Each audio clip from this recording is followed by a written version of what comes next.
नमस्कार, मैं जितेंद्र शास्त्री, आप देख रहे हैं आवाज न्यूज़ सच के तह तक। आज हम मौजूद हैं जंतर मंतर पर। जैसा कि आप जानते हैं कि यहाँ पे आए दिन धरना प्रदर्शन होते रहते हैं, अपनी अपनी मांगों को लेकर सरकार से लोग विरोध प्रदर्शन करते रहते हैं। तो आज यहाँ पर मदरसा आधुनिकीकरण शिक्षा एकता समिति के द्वारा प्रदर्शन किया जा रहा है। उनका पिछले 5 सालों से वेतन रुका हुआ है, नहीं मिल रहा है। इसके संबंध में वो अपना धरना प्रदर्शन दे रहे हैं। आइए हम जानते हैं कि उनकी क्या क्या समस्या है और उनकी क्या क्या डिमांड है। कि सर, आप लोगों की क्या क्या समस्या है? हमारी समस्या मुख्य रूप से 5 साल का बकाया है। वही आज दिल्ली के जंतर मंतर पर 17 अक्टूबर को हम लोग धरना करने आए थे और माननीय नरेंद्र मोदी से मांग कर रहे हैं और माननीय स्मृति ईरानी से, माननीय धर्मेंद्र प्रधान जी से, जो हमारा संपूर्ण बकाया भुगतान कीजिए और हमारा बजट बढ़ाइए। तो सारे शिक्षकों का कि सर कुछ ही शिक्षकों का रोका गया है? नहीं, सारे शिक्षकों का पैसा रुका हुआ है। हमारा 1539 जो अभी 21-22 में जो अल्पसंख्यक मंत्रालय से हम लोगों को पैसा थोड़ा बहुत दिया गया, उसमें 5818 के मदरसे के शिक्षकों को पैसा दिया गया, उसमें 1539 के मदरसों के शिक्षकों को पैसा रोक दिया गया त्रुटि होने के कारण। यूडाइस कोड में ऐसा कुछ नहीं है, सब ठीक था, पहले से भुगतान होता चला आ रहा था। इसलिए हमारे 1539 के मदरसा आधुनिक शिक्षक बहुत परेशान है। उनको और प्लस जितना बकाया था वो और प्लस से जो 22-23 का भुगतान किया जाए। तो उत्तर प्रदेश का जो मंत्रालय है उसने तो आप लोगों के लिए किया, सेंट्रल गवर्नमेंट से पैसा नहीं आ रहा सर? सेंट्रल गवर्नमेंट से 57 महीने से जो है भारत सरकार हमको पैसा नहीं दे रही, क्योंकि ये योजना जो है भारत सरकार की है और वहाँ से हमको जो राज्य सरकार दे रही है वो राज्यान दे रही है। स्नातक वालों को जो है 6,000, प्रास्नातक वालों को 12,000 रुपये, स्नातक वालों को 2,000 और प्रास्नातक वालों को 3,000 रुपये। यहाँ से जो है पहले 12 ये जो 21-22 से पहले हम लोगों को पूरा 12,000 यहाँ से मिलता था, जो कि वो पूरा बकाया है। अब 21-22 से जो है 40% राज्य सरकार देती है, 60% भारत सरकार देती है। सारे मदरसा के सारे लोगों के टीचर की यही समस्या है? देखिए, ये कुछ लोगों का ऐसा भी सुना गया कि कुछ लोगों को वेरीफाई करके कुछ लोगों को दे दिया गया, कुछ लोग ये समस्या सेम है, ये समस्या सेम है और यही यूपी की नहीं है। ये अलग अलग 16-17 राज्यों में चलती है, उत्तर मतलब भारत के सब, क्योंकि स्कीम एक है ना।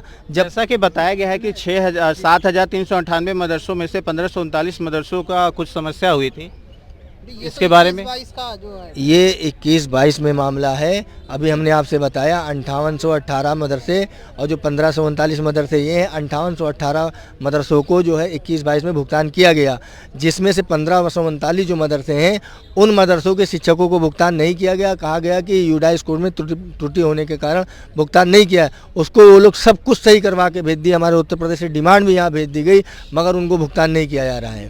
सर ये बताइए, कितने टीचर्स जो हैं यूपी में हैं और ऑल ओवर इंडिया कितने हैं टोटल? देखिए, टोटल में मिला लीजिए 50 से 55-60 हज़ार शिक्षक हैं और वो बाकी यूपी में हम लोग 25,000 शिक्षक हैं। अभी जो आप लोग आए यूपी से आए या पूरे भारत से हैं? देखिए, ये केवल यूपी से आए थे, उत्तराखंड से भी आए थे, बिहार से 2-3 राज्यों से आए थे लोग, मगर वो लोग समय अधिक होने के कारण चले गए। बाकी उत्तर प्रदेश के लोग हैं यहाँ पे। लेकिन मदरसे की बात आती है तो हमें एक इमेज होती है कि मुस्लिम वहाँ पर बच्चे और जो टीचर्स हैं, लेकिन हम देख रहे हैं यहाँ पर कि नॉन मुस्लिम भी पढ़ा रहे हैं। हाँ, तमाम जो हमारे सुनील सिंह साहब महासचिव जी हैं, कृष्ण कुमार जिला अध्यक्ष हैं, कृष्ण मौर्या जी हैं, अनिल जी हैं, सुनील जी हैं, आनंद अग्रवाल जी, लाल जी हैं और सब ये सब तमाम लोग जो हैं सब हरिद्वार से आए थे। मुकेश श्रीवास्तव जी आए थे, हरिद्वार से आए थे, देहरादून से, है ना, देहरादून बताया था उन्होंने, बिहार से आए थे, वो भी चले गए। तो बस हम यही चाहते हैं हमारा संपूर्ण बकाया भुगतान। एक सवाल और, योजना के बारे में कुछ बताइए। और ये जो भुगतान की बात चल रही है, तो ये 57 महीनों का जो आप बता रहे हैं, तो इससे पहले का क्या हाल था वो भी थोड़ा सा स्पष्ट कर दीजिए। देखिए, इससे पहले का हाल बेहाल था। जैसे आज सन 2022 चल रहा है, तो जो पिछला बकाया है उसके बाद 5-6 साल बाद जो है ये दे दिए थोड़ा से, जो है 21-22 में। ऐसे इससे पहले भी योजना का यही हाल था, कहीं 2 महीने, कहीं 2.5 महीने, बाकी बीच का गोल लेफ्ट आज तक यही योजना में लेफ्ट चलता चला आ रहा है। जबकि इस योजना को माननीय अटल बिहारी के द्वारा जारी की गई थी, चालू की गई थी, मगर माननीय मोदी जी कहते हैं एक हाथ में लैपटॉप एक हाथ में कुरान, मगर ना लैपटॉप दिखलाई दे रहा है ना कुरान दिखलाई दे रहा है। क्योंकि जो लैपटॉप कुरान के लिए बच्चों को तैयार करेंगे, मुस्लिमों के हाथ में देंगे, वही भूखों मर रहे हैं, ठेला चला रहे हैं, रिक्शा चला रहे हैं। तो सर, जैसा कि है मदरसा आधुनिकीकरण शिक्षा एकता समिति, तो सर यहाँ पे मॉडर्नाइजेशन का आधुनिकीकरण शिक्षा में क्या क्या सब्जेक्ट पढ़ाए जाते हैं सर? देखिए, मदरसों में तो उर्दू अरबी पढ़ाई जाती है वो अलग बात है, मगर जो हम लोग आधुनिक शिक्षक है, मॉडर्न शिक्षा जो दे देते हैं वो है हिंदी, अंग्रेजी, गणित और जो भी सामाजिक जो आज के समय में आवश्यक है, विद्यार्थियों को सारे सब्जेक्ट आपके यहाँ पढ़ाए जाते हैं। हमारे साथ NCERT के सिलेबस के हिसाब से जो भी है मदरसे में सब लागू पढ़ाया जाता है। प्लीज़ बहनें भी आई, बच्चे भी आए हैं, ये सब आए हैं कि मोदी जी हमारे पापा का पैसा दीजिए। अभी पूछा काहे के लिए आए तो कह रहे हैं कि हम मोदी जी से अपने पापा का पैसा आए। ये सरकार का जो रवैया है एजुकेशन को लेकर, तो और यूनिवर्सिटी के भी हम देखते हैं कहीं पेपर लीक हो रहा है, कहीं जो है स्टूडेंट को प्रॉब्लम आ रही है। तो आपको लगता है कि सरकार लापरवाह है एजुकेशन को लेकर, वो चाहे एजुकेशन मिनिस्टर हो या सरकार हो? देखिए, हम सरकार पे कोई तंज नहीं करना चाहते हैं। सरकार सबका साथ, सबका विकास करे, हमारा 5 साल का बकाया दे, हम इतना जानते हैं। हम अपनी समस्या को देखने आए हैं, हमारी समस्या नहीं हो रही है। हमारे घर में उजाला नहीं हो रहा तो हम दूसरे के घर में अंधेला उजाला कहाँ जाए देखे। पहले मैं अपने घर को रोशन करूँगा, फिर दूसरे को देखूँगा। बात एजुकेशन की है ना, बात एजुकेशन, मैं मान रहा हूँ एजुकेशन बोलने के लिए तो बहुत कुछ है। मैं एक टीचर हूँ, बोलने के तो बहुत कुछ है। हो सकता है कि सरकार की लापरवाही हो, सरकार करना नहीं चाह रही हो। जब हमारा 5 साल से बकाया चल रहा है तो आगे वो भी तो नौकरी पाएंगे तो उनको भी तनख्वाह देनी होगी। अब सरकार का क्या सिस्टम है सरकार जाने, मगर हमारा बकाया जो हम सरकार से चाहते हैं हमारा भुगतान हो जाए। ये छोटे छोटे बच्चे शामिल हुए हैं, ये सब अपने, हम लोग बहुत परेशान हैं, बस यही चाहते हैं। महंगाई की मार, ऊपर से आपको वेतन नहीं मिला 57 महीनों से, कैसे गुजारा हो रहा है?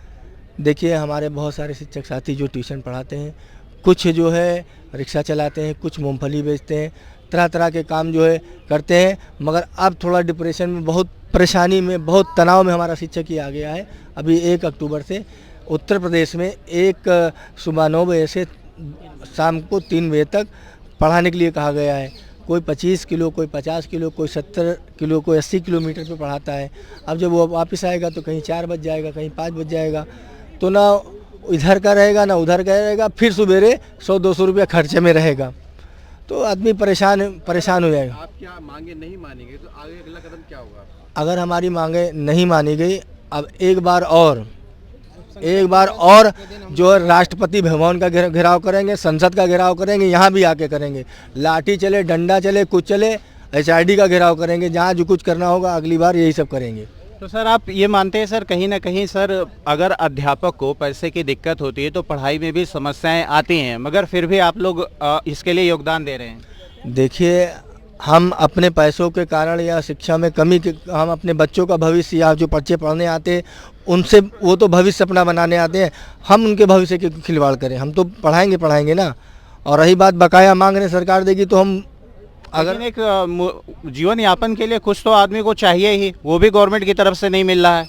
गवर्नमेंट की तरफ से गवर्नमेंट को सोचना चाहिए ना। हमारे सैकड़ों शिक्षक इसी सोच में मर गए और हमारा भी आज ब्लड प्रेशर लो है, हाई है, हमें कुछ नहीं मालूम। ये हमारा हाथ नहीं बंद हो रहा है, हम खड़े नहीं हो पा रहे हैं, इसीलिए कुर्सी पे बैठ के आज बता रहे हैं। तो इसलिए हम सरकार से विनती कर रहे हैं, इन बच्चों की शक्ल देख के, छोटे छोटे बच्चों की, इनको जो है नन्हे मुन्ने बच्चे कल का भविष्य है। क्योंकि आपको भी तो इन बच्चों को पढ़ाना होता होगा, इनके भी खर्चे हैं, उस सबको भी पूर्ति करनी होगी। देखिए, अभी तक जो है हम लोग सब कुछ पूरा करते थे, मगर अब ये वाला जो समय आ गया 9 से 3 वाला भाई यही समस्या है, वो डिस्टर्ब हो रहा है। इसलिए सरकार कर लीजिए। 9 बजे से 3 बजे तक शिक्षण कार्य कर दिया गया है, जिससे हम लोगों को जो अल्प समय मिलता था पार्ट टाइम कहीं दूसरा काम करने के लिए, वो बाधित हो रहा है, जिसकी वजह से समस्या और विकराल रूप धारण कर ली है। तो आप क्या चाहते हैं, कितने बजे से कितने घंटे पढ़ाई होनी चाहिए? नहीं, पढ़ाई तो सही है, जो समय है वो सही है। 9 से 3 हम लोग पढ़ा, अभी जो ऐसा ऑर्डर हुआ उस हिसाब से काम कर रहे हैं। लेकिन मामला यहाँ ये आ गया कि जो हम लोगों का मानदेय है, पैसा न मिलने की वजह से आप कहीं अलग जगह भी ट्यूशन या कुछ पढ़ाते थे, अब जो कि गवर्नमेंट पैसा ही नहीं दे रही है, तो आपके लिए दूसरी जगह भी काम करना मुश्किल हो रहा है। जी बिल्कुल मुश्किल हो रहा है, और इसकी वजह से ये समस्या और विकराल रूप धारण कर रही है, जीवन यापन करने में दिक्कत हो रही है। आप ये भी देख सकते हैं कि इतनी ज़्यादा तकलीफ़ों का सामना कर रहे हैं। यहाँ पे बच्चे भी आए हैं जो आज के दिन पढ़ाई वगैरह भी कर सकते थे, लेकिन आज बच्चे यहाँ पे भी आए हैं। से निवेदन है कि भारत में आधुनिक शिक्षा के लेकर मदरसों में भी आधुनिक शिक्षा के लिए जो शिक्षक हैं, आज आधुनिक पढ़ाई हो रही है, उनके मानदेय, उनके वेतन को दिया जाए।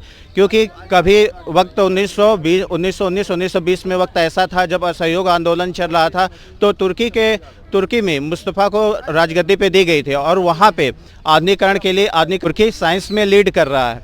कहने का मतलब यह है कि आज जो ड्रोन बन रहे हैं उसमें लीडर बना हुआ है। तो जब मदरसा बोर्ड की जब सुधार होगा, वहाँ पे आधुनिक शिक्षक आएंगे, तो उन शिक्षक बच्चों को शिक्षा देंगे, तो उनके जीवन यापन के लिए भी उनको भी कुछ वेतन चाहिए। और वेतन आप गवर्नमेंट 5 सालों से किसी का वेतन अगर रोक दिया जाए तो उनके बच्चों को, उनके परिवार का और कैसे वो छात्रों को अपनी शिक्षा देंगे।